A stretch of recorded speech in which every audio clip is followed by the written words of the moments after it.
Un tono alargado. Si te digo que qué tiene que ver un carro que se acerca rápidamente emitiendo un ruido que después al alejarse este mismo ruido se va grabando y haciéndose menos audible con la expansión del universo y la teoría del Big Bang, ja, te apuesto que me dirías que estoy drogado o que de verdad no tiene nada que ver, pero la respuesta es más subversiva para tu mente de lo que parece. Pero vayamos al principio. ¿Qué es un Doppler? Christian Doppler nació en una familia de picapedreros en Salzburgo, Austria. Su constitución enclenque no le permitió seguir con el negocio de la familia y fue a la Universidad de Viena para estudiar matemáticas, filosofía y astronomía. Hacia 1842 el flaco de Doppler definió, sin saberlo a ciencia cierta, su gran descubrimiento. Para empezar a entender esto, daré un ejemplo claro, que es el que hemos notado todos, donde la sirena de una ambulancia se hace más aguda cuando pasa volando a nuestro lado. Este fenómeno se debe a que las ondas que provienen de una fuente que se mueve hacia nosotros se amontonan y parecen estar en una frecuencia más alta. Paralelamente, si la fuente se aleja, las ondas se separan entre sí y, por tanto, tardan más en llegar hasta nosotros, lo que conlleva una caída de la frecuencia. Las ondas de sonido son ondas de aire que se comprime y se expande. Y exacto, se trata del efecto Doppler, que se usa para detectar los vehículos que circulan a velocidad excesiva y para controlar el flujo sanguíneo, así como los movimientos de las estrellas y las galaxias en el universo, que se desplazan hacia el rojo. ¿Quedó entendido? Bueno, ni yo pude comprenderlo hasta que me lo repetí yo mismo o escuché mi rara voz en este video. El sonido es una onda, como una ola, y gráficamente son como unas crestas, y estas crestas u olas dependen de un emisor de sonido y del movimiento del sistema emisor, y también dependen de un receptor relativo. Cuando el emisor se aleja, la frecuencia de las crestas se alargan y el sonido es más grave, y cuando están más cerca del receptor es más agudo. Otro ejemplo sería imaginarnos que alguien a bordo de un tren empieza a lanzarnos pelotas con un intervalo de 3 segundos, según el cronómetro de su mano. Si las pelotas se mueven hacia nosotros, el intervalo entre la llegada de dos bolas consecutivas sería un poco menor de 3 segundos, puesto que cada vez las lanzan desde un poco más cerca, así que el ritmo parecerá un poco más rápido al receptor.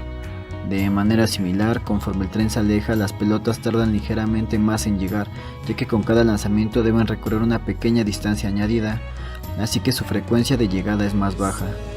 Si pudiéramos medir ese cambio de intervalo con nuestro propio reloj, podríamos averiguar la velocidad a la que se desplaza el tren lanzador. El efecto Doppler se aplica a cualquier objeto que se mueva en relación a otro. ¿Y qué tiene que ver con la cosmología? Bueno, todo emisor tiene ciertas vibraciones y estas a su vez energía. Entonces la luz es una onda o una onda electromagnética exactamente. Y así como el agua, que dependiendo de la temperatura pasa a vapor, hielo o agua, así con las distintas frecuencias en la luz. Obvio, sin temperatura.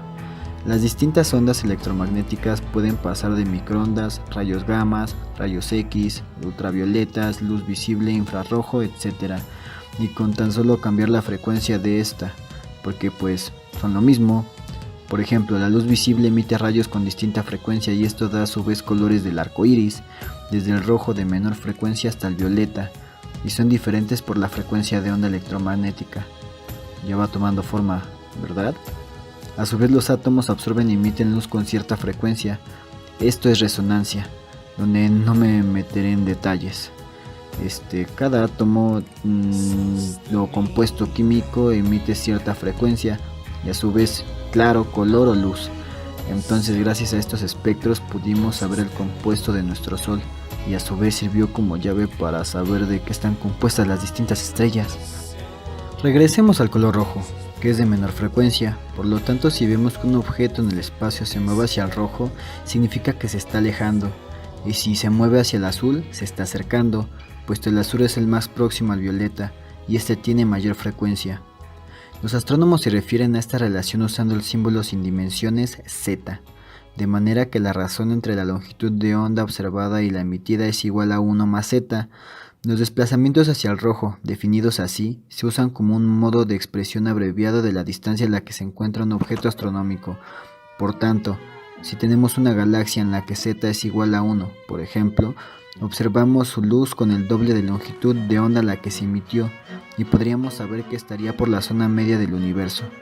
Las galaxias más lejanas conocidas tienen una relación de z es igual a 7 o 9, lo que indica cerca del 80% del universo. El fondo cósmico de microondas, lo más lejana que se puede ver, está a un z aproximadamente de 1000. Pero vamos, ¿y el Big Bang qué tiene que ver? Mira, te explico. En el siglo XX, por ahí de los años 20 o 30, los científicos se dividían en dos grupos. Unos creían en el espacio estacionario, donde no hay inicio y fin determinado y las galaxias están ahí desde siempre. Por su contraparte estaban los creyentes a la gran explosión o el Big Bang.